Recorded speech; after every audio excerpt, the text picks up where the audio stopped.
Assalamualaikum warahmatullahi wabarakatuh.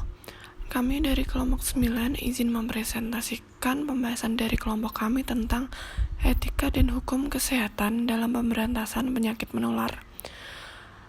Kelompok kami beranggotakan yang pertama saya sendiri Antikartna Wahyuningsih dengan NIM 2007026058, yang kedua Atika Ana Inayah dengan NIM 2007026059, dan yang ketiga Dia Juliana Putri dengan NIM 2007026060.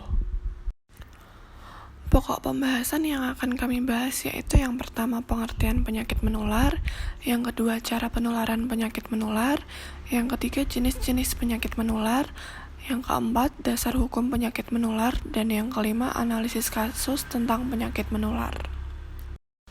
Pertama, pengertian penyakit menular. Di sini saya akan menjabarkan poin yang pertama yaitu tentang pengertian penyakit menular menurut beberapa ahli. Menurut Toto Atmojo 2010, penyakit menular atau communicable disease adalah penyakit yang dapat ditularkan dari satu orang ke orang lain baik secara langsung maupun tidak langsung. Penyakit menular ini ditandai dengan adanya organ atau penyebab penyakit yang hidup dan dapat berpindah. Patogen merupakan sumber atau penyebab penyakit menular. Patogen adalah organisme atau substansi seperti bakteri, virus, atau parasit yang menimbulkan penyakit. Yang kedua yaitu menurut Debcast 2000. Penyakit menular adalah penyakit yang disebabkan oleh bibit penyakit tertentu atau oleh produk toksin yang didapatkan melalui penularan bibit penyakit atau toksin yang diproduksi oleh bibit penyakit tersebut dari orang yang terinfeksi, dari binatang atau dari reservoir kepada orang yang rentan baik secara langsung maupun tidak langsung melalui tumbuh-tumbuhan atau binatang pejamu, melalui vektor atau melalui lingkungan.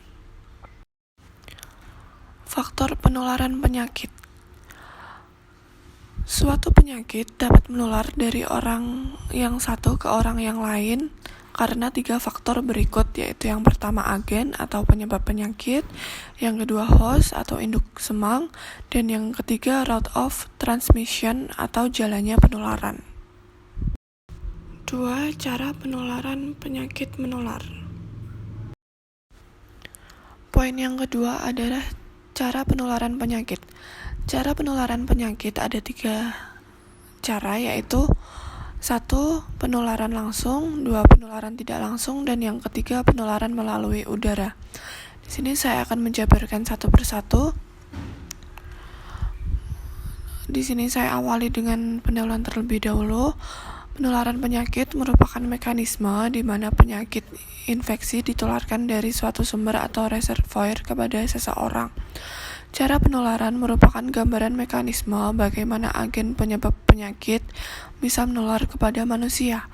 Mekanisme ini bisa langsung dan tidak langsung melalui udara.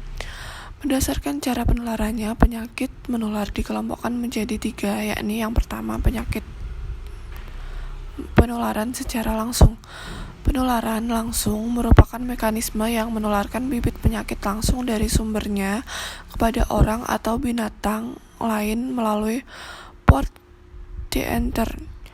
Hal ini bisa melalui kontak langsung seperti sentuhan, gigitan, ciuman, hubungan seksual, percikan yang mengenai konjungtiva, selaput lendir dari mata, hidung, atau mulut pada waktu orang lain bersin, batuk, meludah, bernyanyi, bercakap, atau biasanya pada jarak yang kurang dari 1 meter.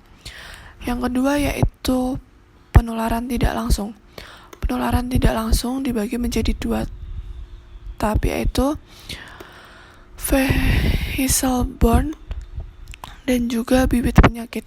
Vector-borne adalah penularan melalui alat yang terkontaminasi seperti mainan anak-anak, sapu tangan, kain kotor, tempat tidur, alat masak atau alat makan, instrumen bedah atau duk, air, makanan, susu, produk biologis seperti darah, plasma, jaringan organ tubuh, dan lain sebagainya.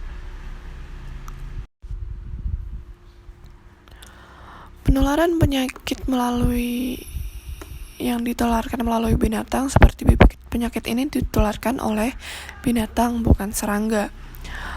Yang ketiga adalah penularan melalui udara, yaitu penyebaran bibit penyakit melalui peron di intern yang sesuai, biasanya saluran pernafasan.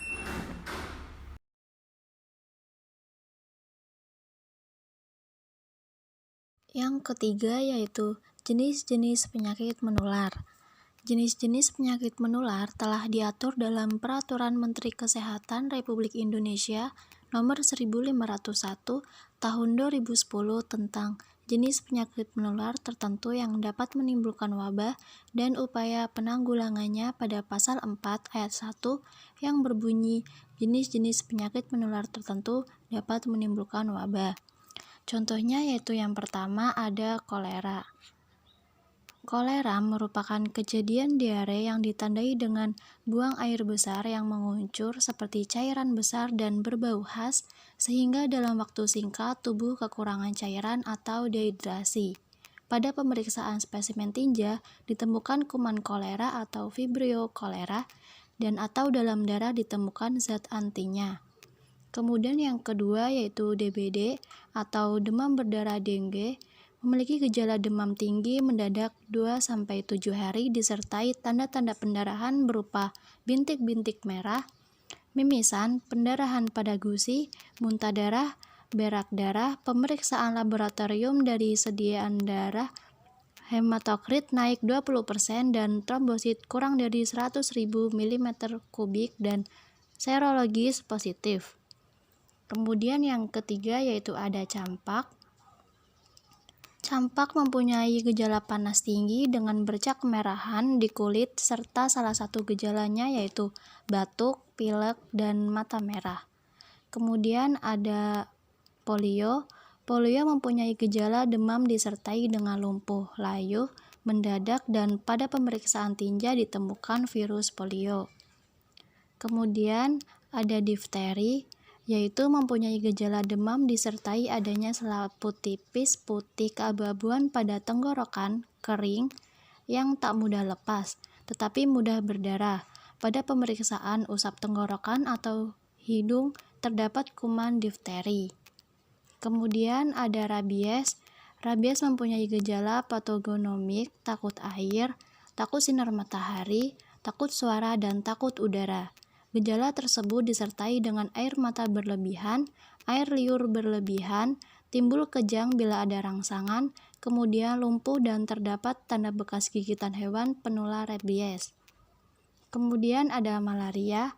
Malaria mempunyai gejala demam, menggigil, dan sakit kepala. Pemeriksaan sediaan darah terdapat parasit malaria atau plasmodium.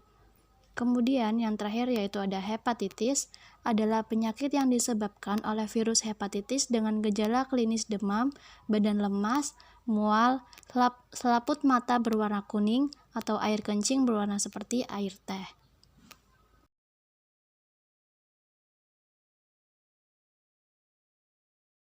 Kemudian poin yang keempat yaitu dasar hukum penyakit menular.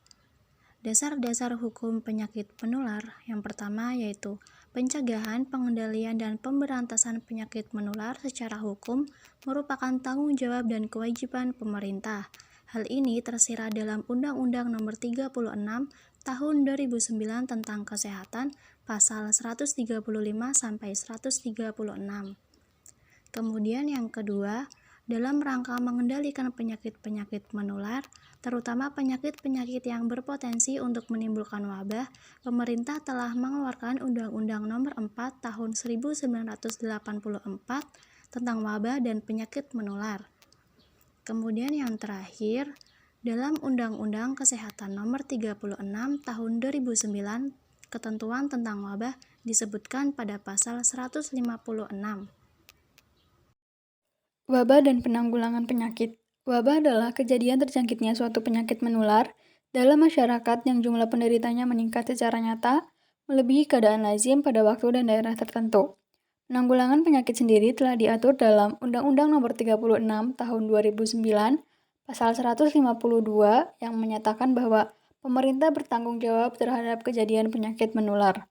Kemudian, Peraturan Menteri Kesehatan Nomor 1051 tentang jenis penyakit menular tertentu yang menimbulkan wabah, Pasal 13 Ayat 1, menyatakan penanggulangan KLB atau wabah dilakukan secara terpadu oleh pemerintah, pemerintah daerah, dan masyarakat.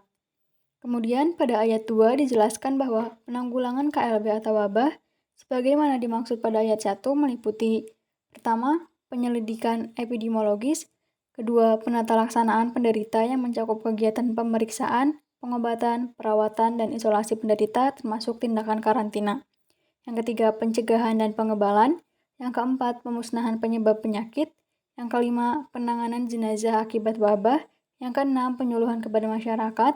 Dan yang terakhir, upaya penanggulangan lainnya. Upaya penanggulangan lainnya ini dapat berupa meliburkan sekolah untuk sementara waktu, menutup fasilitas umum untuk sementara waktu, melakukan pengamatan secara intensif atau surveillance selama terjadi KLB, serta melakukan evaluasi terhadap upaya penanggulangan secara keseluruhan.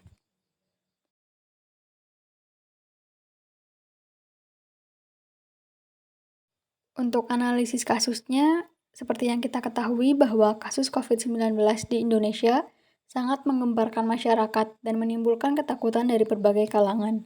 Sehingga sudah seharusnya pemerintah melakukan penanggulangan terhadap bencana nasional ini sebagai bentuk tanggung jawabnya dalam kejadian penyakit menular sesuai dengan Undang-Undang Nomor 36 Tahun 2009, khususnya pada Pasal 2 yang berbunyi, upaya pencegahan, pengendalian, dan pemberantasan penyakit menular sebagaimana dimaksud pada ayat 1, dilakukan untuk melindungi masyarakat dari tertularnya penyakit, menurunkan jumlah yang sakit, cacat, dan atau meninggal dunia, serta untuk mengurangi dampak sosial dan ekonomi akibat penyakit menular. Langkah pencegahan yang dilakukan pemerintah diantaranya adalah dengan memberikan peringatan kepada masyarakat untuk menjaga diri dari penularan COVID-19 seperti menggunakan masker, physical distancing, menjaga kebersihan, dan meningkatkan sistem imun tubuh. Setelah beberapa waktu kemudian ditemukan dan diberikan secara gratis kepada masyarakat berupa vaksinasi dosis 1 dan dosis 2, bahkan sekarang ada lagi yang disebut dengan booster atau vaksinasi ketiga. Selain itu, untuk mengurangi laju penyebaran COVID-19, ditetapkan kebijakan untuk tetap work from home atau bekerja dari rumah, belajar hingga beribadah di rumah, serta penutupan fasilitas umum selama beberapa waktu, yang sudah sesuai dengan Peraturan Menteri Kesehatan Nomor 1051 Pasal 13 Ayat 3. Hal ini dilakukan bertujuan untuk mengurangi kontak dan kerumunan yang terjadi di ruang publik dan secara otomatis dapat menurunkan potensi penyebaran COVID-19. Dari kasus tersebut dapat disimpulkan bahwa pemerintah sudah bertanggung jawab terhadap adanya kejadian penyakit menular berupa pandemi COVID-19. Oleh karena itu, selain dari kebijakan pemerintah, perlu juga adanya dukungan dan tindakan dari pihak lainnya, misalnya tenaga kesehatan dan masyarakat pada umumnya, agar pandemi ini dapat benar-benar berakhir. Para tenaga kerja harus lebih pandai dalam memberikan informasi yang akurat dan mengajak masyarakat untuk menjalankan himbauan tersebut. Selain itu, masyarakat juga harus mengingatkan himbauan tersebut antara satu dengan yang lainnya, bukan malah memprovokatori untuk melanggarnya, bahkan menghilangkan kepercayaan masyarakat tentang adanya virus COVID-19 ini. Sekian presentasi dari kelompok kami, kurang lebihnya mohon maaf. Jika ada pertanyaan bisa disampaikan. Wassalamualaikum warahmatullahi wabarakatuh.